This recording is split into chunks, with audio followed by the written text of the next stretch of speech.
পশ্চিমা পরাশক্তিকে চোখ রাঙানোর জন্য নিজের সামর্থ্যের সবটুকু দিয়ে চেষ্টা করে যাচ্ছে মধ্যপ্রাচ্যের পরাশক্তি ইরান। সম্প্রতি সিরিয়ায় মারাত্মক পর্যুদস্ত হওয়ার পরও নিজেদের সামরিক লক্ষ্য থেকে বিন্দুমাত্র বিচ্যুত হয়নি শিয়া সংখ্যাগরিষ্ঠ দেশটি। এর মধ্যেই সামনে এলো ইরানের সামরিক সাফল্যের এক চাঞ্চল্যকর গল্প। বলা হচ্ছে ইরানের এই সফলতা মধ্যপ্রাচ্যে ইসরায়েল ও যুক্তরাষ্ট্রকে অনেকটাই হুমকিতে ফেলবে।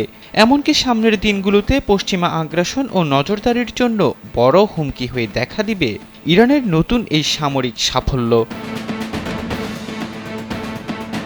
গণমাধ্যমের খবরে বলা হয়, সম্প্রতি পারস্য উপসাগরে ইরানের নৌবন্দর বন্দর আব্বাসের উপকূলে ইরানের নতুন এক ড্রোনবাহী রণতরী দেখা গেছে।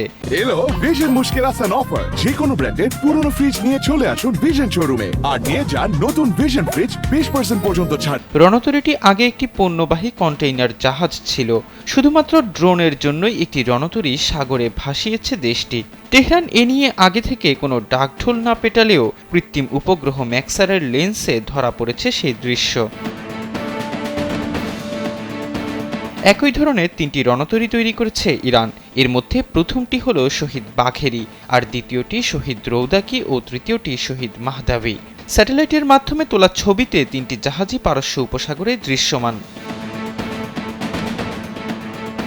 শহীদ বাঘেরিকে বলা হচ্ছে ফরওয়ার্ড বেসড শিপ।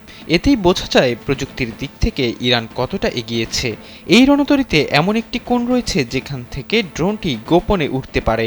এর রানওয়ে খুবই সংক্ষিপ্ত, যা শুধুমাত্র ড্রোনের জন্য তৈরি করা। এর উপরিভাগে একটি স্কি জাম্প রয়েছে।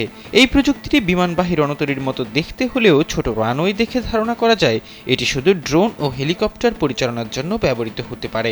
নতুন 3 ড্রোনবাহী রণতরীর মাধ্যমে ইরানি নৌবাহিনী মনুষ্যবিহীন আকাশযুদ্ধে আরও এগিয়ে গেল।